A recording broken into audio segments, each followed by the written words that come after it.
There was a soldier named Wilson, young fellow from the Midwest. He was a good soldier, a very good soldier. He served 3 years in the Army. I was his last commanding officer, and I was very proud of the time that I spent with young Wilson, because like I said, he was a very, very good soldier, the kind of soldier that any commanding officer would be proud to have serve under him. I wished Wilson all the best luck in the world. I figured a young guy like him deserved it. He was so good. Like I said, he served 3 years in the service. He served a year in Europe. And while he was in Europe, he met a very beautiful young girl, fell in love, got married, had a baby. It looked like he was all set to live a very good life when he got out of the Army. It looked like there was nothing but the greatest joy and happiness on the horizon for young Wilson. He would go back home and live a tremendous life. And I wished him all the luck in the world. But Wilson himself should have known that he was headed for trouble when he got back home. He should have known that he was headed for trouble. Trouble that he created himself. Not trouble that anybody else created for him. Trouble that he created himself. He should have known that. Because you see, when Wilson joined the Army, he had 3 girlfriends. And he promised each one, if she would wait for him, that he would marry her when he got out of the service. He did that. Incredible. A very intelligent guy like Wilson did a stupid thing like that. He promised 3 different girls, if they would wait for him, he would marry them when he got out of the military. An incredible thing to do, an incredibly stupid thing to do, an incredibly dangerous thing to do. But Wilson did that. Wilson did that. He promised all 3 of those girls that he would marry them when he got out of the service. So they all waited for him. None of the 3 girls knew about each other. Each girl thought she was the only one. Oh, what a horrible thing to do. Each one of those girls waited 3 years for Wilson to come home from the service. Cicely, Rhoda, and Christine. They waited patiently for 3 years for Wilson to get out of the service. And he wrote letters to each one for a long time, professing his love for each one. You never would have thought a guy like Wilson could be something like that. You just never would have thought it. You would have thought he was more honest and above that kind of stuff. But I suppose where love is concerned, anything goes. At least I guess that's the way Wilson looked at it. And I suppose a lot of other people look at it the same way. Where love is concerned, anything goes. So I suppose Wilson saw nothing bad about promising 3 girls that he would marry them when he got out of the service.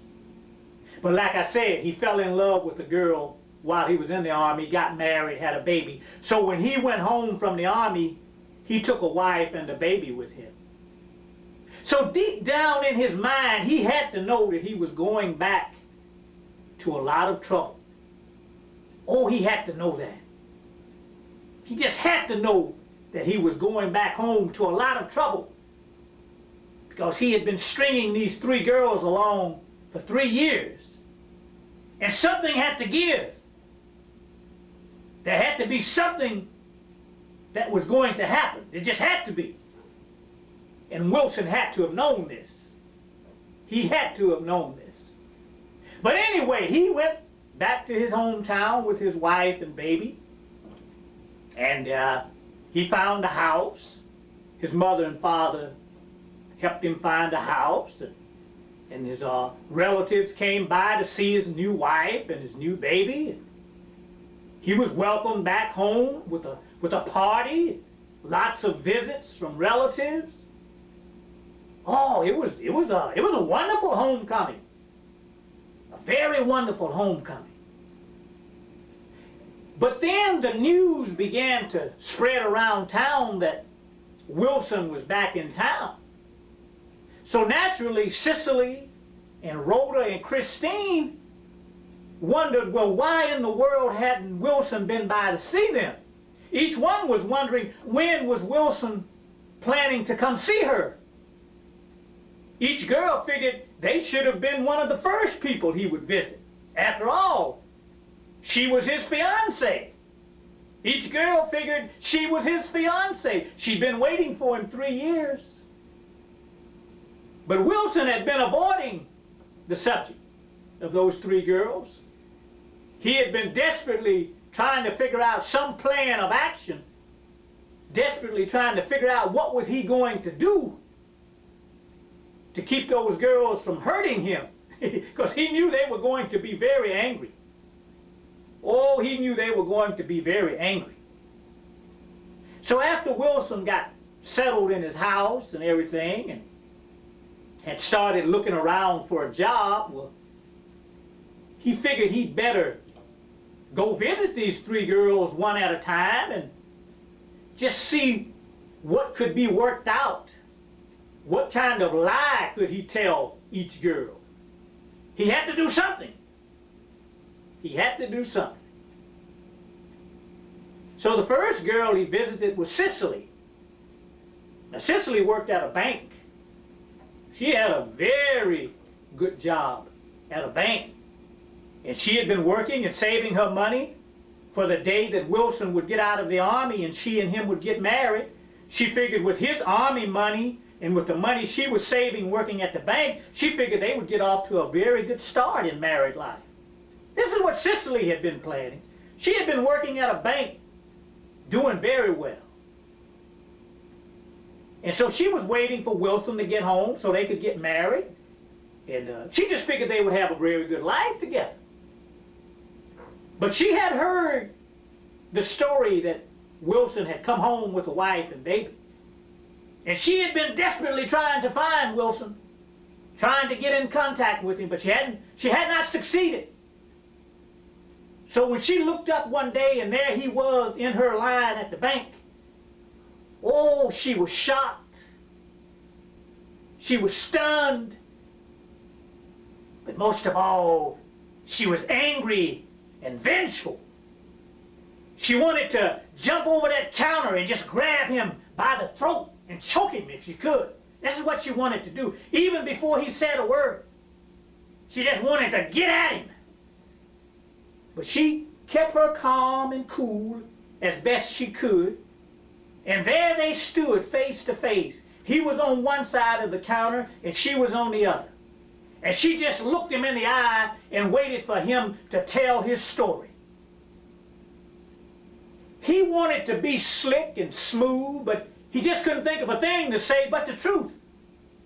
He just blurted it out that he had fallen in love with the girl while in the army and gotten married. And he had a baby now, and he asked Cicely if she could forgive him for stringing her along. He just begged her almost, please forgive me for what I did to you.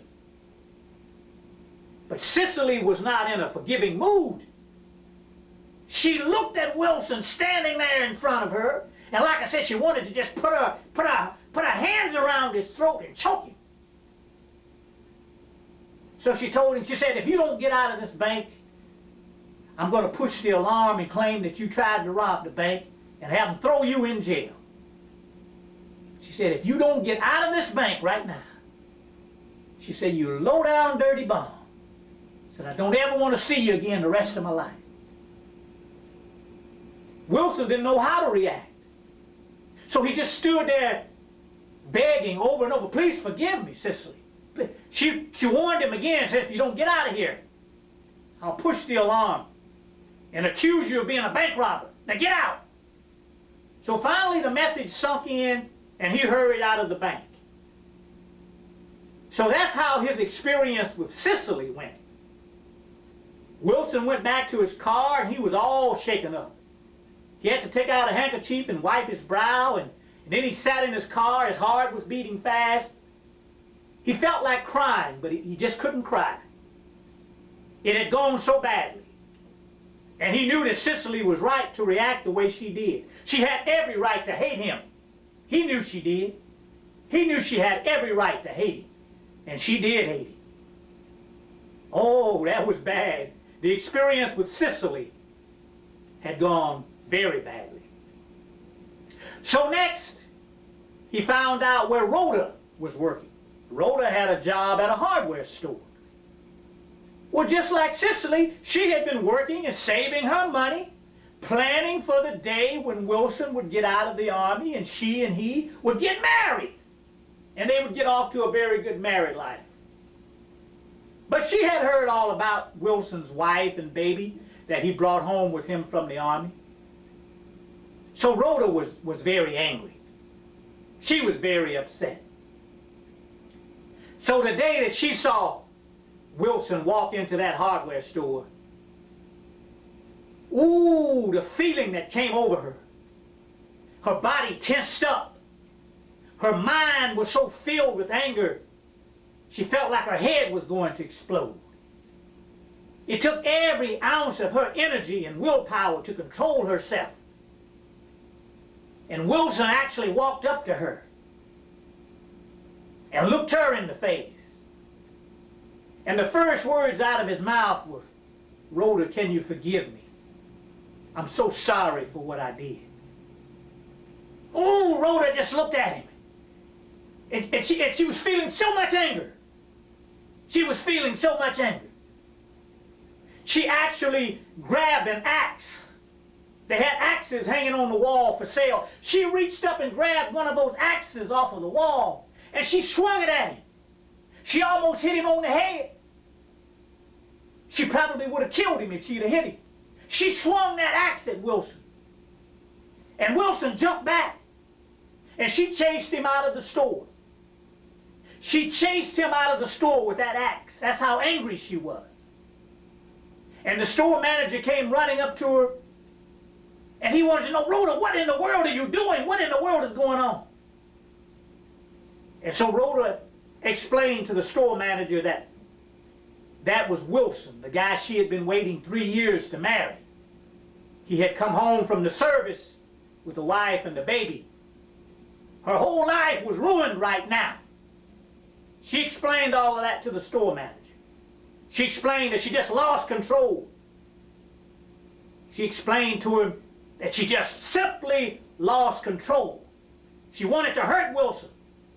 She wanted to hurt him. So the store manager understood.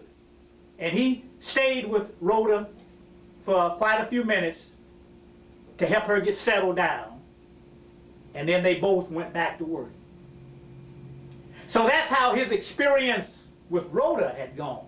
Oh, very badly.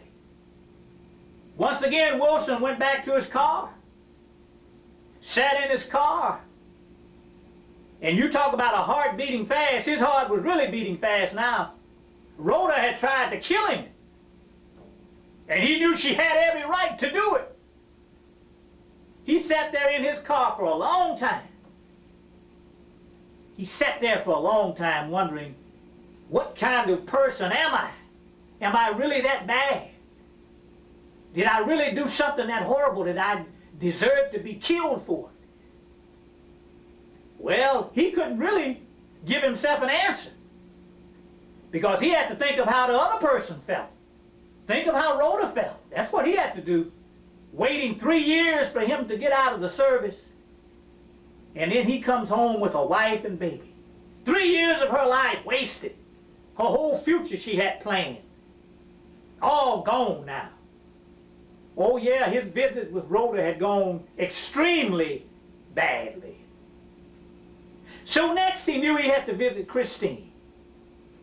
He knew he had to go face Christine. So after many hours of getting himself back together, regaining his composure, working up some courage, he finally went to visit Christine. She worked at a supermarket. She knew all about his wife and baby too. He found her at the supermarket, walked up to her, and once again the first words out of his mouth were, "Christine, I'm sorry. Can you forgive me?"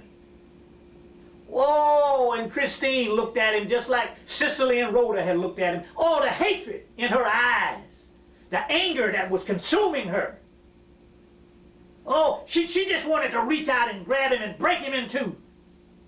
But instead, she picked up a watermelon and smashed it over his head. She picked up a big watermelon and smashed it over Wilson's head. Knocked him down on the supermarket floor. Oh, what a mess that was. He was crawling and scuffling about trying to get away from her. She had smashed the watermelon over his head. She grabbed a broom and started hitting him over the head with a broom. She chased him out of the supermarket. Oh, brother, that had gone badly. So all three experiences with the girls had gone badly. He had now faced all three of them, and it had gone very badly. So Cicely and Rhoda and Christine, who had not known about each other at first, once they found out about each other, they made arrangements to have a meeting. And they did. All three of the girls got together to discuss Wilson. They just wanted to meet each other and talk about Wilson. What a terrible thing he had done. How he had ruined their lives. How each one of them had wasted 3 years of their lives waiting for Wilson to get out of the army and marry her. Yeah, Cicely, Rhoda, and Christine just wanted to get together, have a meeting, and talk about what a dirty thing Wilson had done. And so they did have a meeting. They had lunch, and amazingly, they all got along well. They all got along very well. And they decided to be friends because they had this one thing in common.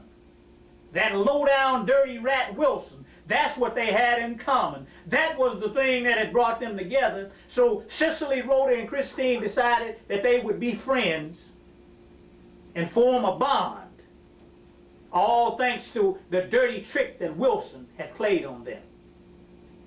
So the girls would meet regularly, each week have lunch at least once a week. They got to know each other very well, and they liked each other. Meanwhile, Wilson was undergoing a terrible problem. His baby had gotten sick.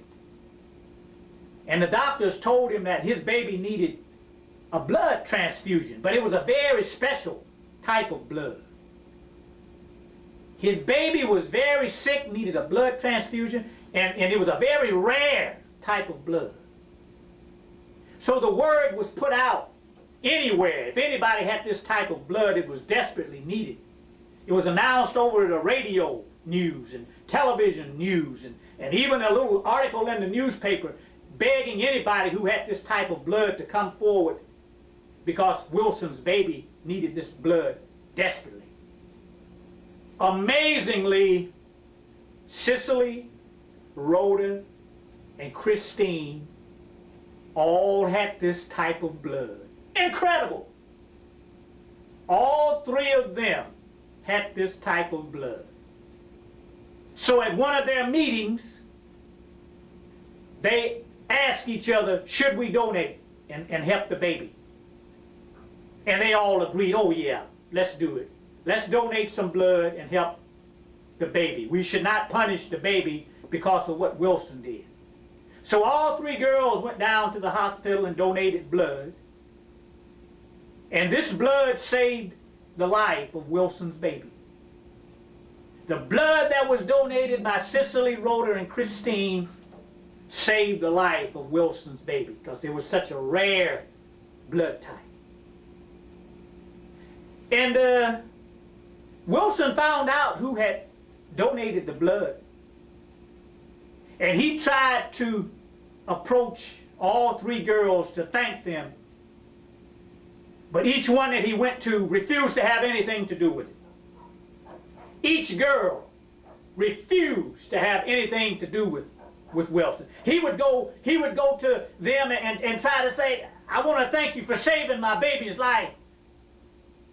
And they would say, get away. Get away. Leave me alone. Get away. They refused to accept his thanks. And it hurt Wilson. It hurt him very badly because he wanted so desperately. He was being so sincere. He really meant it. He was so thankful that they had saved his baby's life, and they refused to accept his thanks. It hurt him so badly, and they were glad that it hurt him. This was their revenge. They had never dreamed that this was the way it would work out. But this was sweet revenge. This was beautiful revenge, refusing to allow him to thank them. They could see how much it hurt him, and so now they wanted him to see how they had been hurt by his actions. So Wilson said, I've just got to do something. I've got to thank them some way. So he went to the newspapers and he put a full-page ad in the paper thanking Cicely, Rhoda, and Christine for donating blood to save his baby's life. Oh, very expensive. A full-page ad in a newspaper, a lot of money. A very expensive thing. But Wilson did that. He got the money together and he did that. He said, I've got to thank them. And so by putting it in the paper, he let the whole city know how grateful he was that these three girls had saved the life of his baby. And naturally, Cicely and Rhoda and Christine saw the ad in the paper. So at one of their meetings, one of their lunches, each one had a copy of the newspaper. And this was all they talked about during their lunch. What a wonderful thing it was for Wilson to thank them this way by putting their names in this full-page ad in the newspaper. They all talked how much it must have cost. This was a wonderful thing. It touched their hearts. It made them feel good. And one of the girls said, do you think we'll ever be able to forgive Wilson for what he did to us? And another one of the girls said, oh, I don't know. Maybe we'll be able to forgive him some year. Maybe sometime in the future we'll be strong enough to forgive him for the dirty thing that he did to us. Maybe sometime in the future we will be strong enough to forgive him. But the girl added, it'll be a long time. It will be a very long time before we are able to forgive him. And then all three girls laughed. And they were very happy at the way things had turned out. They were very happy. They had done a wonderful thing. They had saved a life. And they had made friends with each other. So something good had come out of all of this. Something very nice had come out of all of this. And yeah, maybe sometime in the future they would be able to forgive Wilson. But it would not be soon. Oh no. It would not be anytime soon. No way. Ah, Wilson, Wilson, Wilson. What you did, what you did. Maybe someday you'll be forgiven. Maybe someday.